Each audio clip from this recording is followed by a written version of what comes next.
कभी सोचा है कि बुर्ज खलीफा जैसी विशाल इमारतें या एक मुश्किल मेट्रो लाइन आखिर बनती कैसे हैं? हम सब अक्सर ऊंची ऊंची क्रेनें और हजारों मजदूरों को काम करते देखते हैं, लेकिन असली जादू पहली ईंट रखे जाने से बहुत पहले शुरू हो जाता है। आज हम उसी गुप्त दुनिया में चल रहे हैं, जिसका नाम है प्री कंस्ट्रक्शन प्लानिंग। ये वो स्टेज है जहां यह तय होता है कि कोई प्रोजेक्ट एक मिसाल बनेगा या एक मुसीबत। हम सब ने ऐसी कहानियां सुनी है, कोई पुल जो सालों लेट हो गया या कोई बिल्डिंग जिसका बजट 2 गुना हो गया।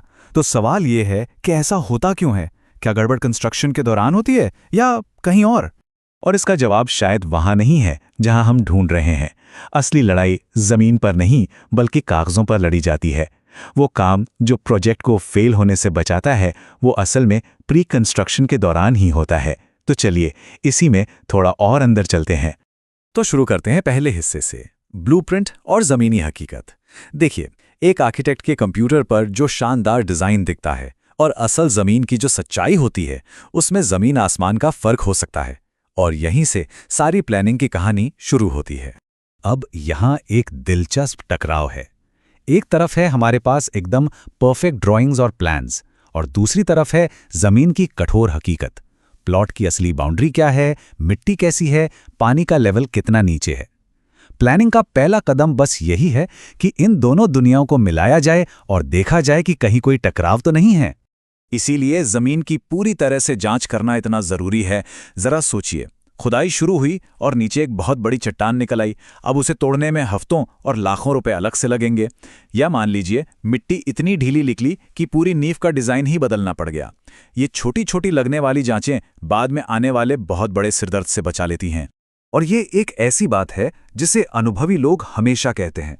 ड्राइंग को बार बार और बहुत ध्यान से जांचना किसी भी प्रोजेक्ट मैनेजर के लिए सबसे जरूरी कामों में से एक है।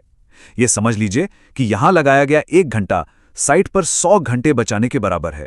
तो चलिए, जमीन की हकीकत समझ ली। अब आते हैं भाग 2 पर, परमिट, बजट और खरीद। एक बार जमीन और ड्राइंग का मिलान हो जाए तो असली कागजी लड़ाई शुरू होती है। ये वो अदृश्य दीवारें हैं जिन्हें पार किए बिना प्रोजेक्ट 1 इंच भी आगे नहीं बढ़ सकता। ये लाइन जितनी सीधी है उतनी ही सच्ची भी। अगर सारे सरकारी परमिट और कानूनी मंजूरियां समय पर नहीं मिली तो करोड़ों का प्रोजेक्ट सिर्फ एक सरकारी नोटिस पर ठप हो सकता है। इस काम में कोई समझौता हो ही नहीं सकता। ये तो करना ही करना है। इसके बाद आता है प्रोक्योरमेंट, यानी सही सामान और सही लोगों को काम पर लाना। ये एक पूरी प्रक्रिया है। सबसे पहले बनता है BOQ, यानी बिल ऑफ क्वांटिटीज। ये समझ लीजिए प्रोजेक्ट की शॉपिंग लिस्ट है, जिसमें एक कील से लेकर क्रेन तक सब कुछ लिखा होता है। फिर वेंडर्स को टेंडर भेजकर सबसे अच्छी कीमत तलाशी जाती है और आखिर में वर्क ऑर्डर फाइनल होता है। सबसे जरूरी, ये सब कुछ प्रोजेक्ट के टाइमलाइन के हिसाब से होना चाहिए ताकि सही चीज सही समय पर साइट पर हो। और देखिए, प्रोक्योरमेंट में देरी का असर किसी डोमिनो इफेक्ट की तरह होता है। सोचिए, बिल्डिंग की 10वीं मंजिल की छत पड़नी है लेकिन स्टील ही टाइम पे नहीं आया, तो सिर्फ छत का काम नहीं रुकेगा, बल्कि उसके बाद होने वाले सारे काम, दीवारें, प्लम्बिंग, बिजली, सब कुछ रुक जाएगा। मजदूर खाली बैठे रहेंगे और देरी का हर एक दिन प्रोजेक्ट की लागत को बढ़ाता जाएगा। तो ठीक है, कागज का काम हो गया, सामान का ऑर्डर भी हो गया। अब एक्शन का टाइम है। हम आते हैं भाग 3 पर, साइट को तैयार करना। अब हमारा ध्यान वापस जमीन पर जाता है। अब एक खाली प्लॉट को एक कुशल और सुरक्षित फैक्ट्री में बदलने का वक्त है। जी हां, एक कंस्ट्रक्शन साइट को एक फैक्ट्री की तरह ही समझना चाहिए। जैसे एक फैक्ट्री में हर चीज की अपनी जगह होती है, बिल्कुल वैसे ही यहां भी। साइट का ऑफिस कहां होगा, सीमेंट और स्टील कहां रखा जाएगा, मजदूरों के लिए पानी और टॉयलेट की सुविधा कहां होगी, क्रेन कहां खड़ी होगी, ये सब पहले से तय होना चाहिए। और ये प्लानिंग सीधी सीधी पैसों से जुड़ी है। एक खराब लेआउट का मतलब है सामग्री की दोहरी हैंडलिंग। मान लीजिए सीमेंट से भरा ट्रक आया और उसे गलत जगह उतार दिया गया। अब उसे सही जगह ले जाने के लिए अलग से मजदूर और समय लगेगा। ये छोटी सी लगने वाली गलती सीधे सीधे लागत बढ़ा देती है। अब एक ऐसी चीज की बात करते हैं जिसे अक्सर लोग नजरअंदाज कर देते हैं, अस्थायी काम, जैसे कि मचान या खुदाई को रोकने वाले सपोर्ट।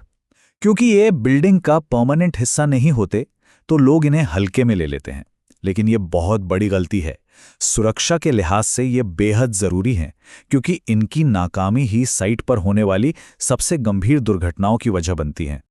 और अब आते हैं सबसे अहम हिस्से पर, प्लानिंग के चौथे और आखिरी चरण पर अनदेखे के लिए योजना बनाना। क्योंकि सच तो यह है कि कोई भी प्रोजेक्ट कभी भी 100% प्लान के मुताबिक नहीं चलता। असली कामयाबी तो उन मुश्किलों के लिए सिस्टम बनाने में है जो आएंगी ही आएंगी। तो सवाल ये है कि जो चीजें प्लान में नहीं है उनके लिए कैसे प्लान करें?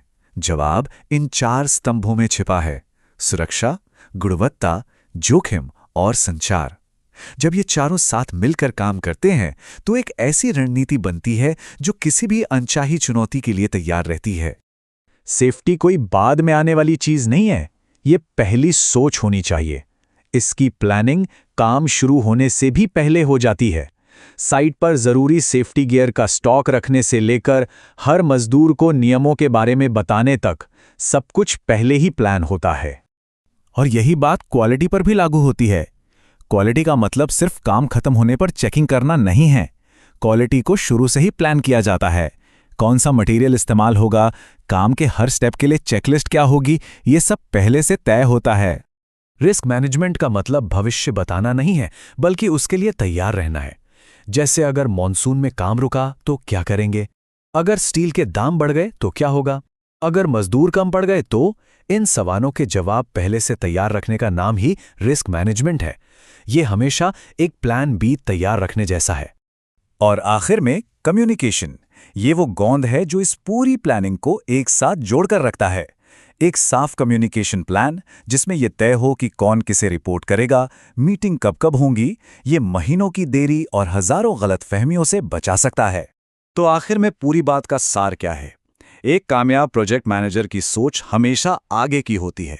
वो सिर्फ ये नहीं सोचते कि क्या करना है, बल्कि ये भी सोचते हैं कि क्या गलत हो सकता है, ताकि उसके लिए पहले से तैयारी की जा सके। यही पूरी प्री कंस्ट्रक्शन प्रक्रिया का निचोड़ है। और हम इसी एक सवाल के साथ आज की बात खत्म करते हैं। क्या किसी चीज को बनाने का सबसे जरूरी हिस्सा वो है जिसमें असल में कुछ बन ही नहीं रहा होता? शायद। किसी भी बड़ी इमारत की नींव सीमेंट और स्टील से नहीं, बल्कि एक ठोस और दूरदर्शी योजना से रखी जाती है।